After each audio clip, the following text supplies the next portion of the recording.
Panginoon, alagaan mo ang aking pamilya.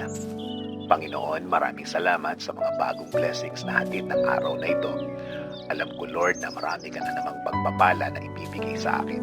Tulad na lang ng nagising ako sa araw na ito. Ito pa lang, alam kong may plano ka pa para sa akin. At alam ko, Lord, na lahat ng plano mo, lahat ng bagay na gusto mong gawin sa buhay ko, ikakaganda ng aking buhay. Ikaka-level up ng aking araw-araw. At alam ko din, Lord, na alam mo ang lahat na nangyayari sa aking buhay.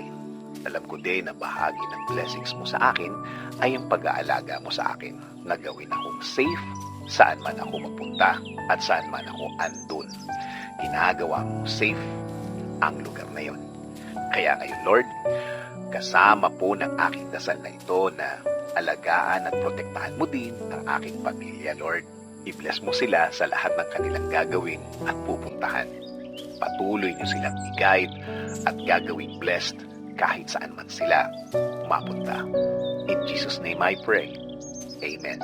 Sabi nga sa Psalms 32:8, I will instruct you and teach you in the way you should go.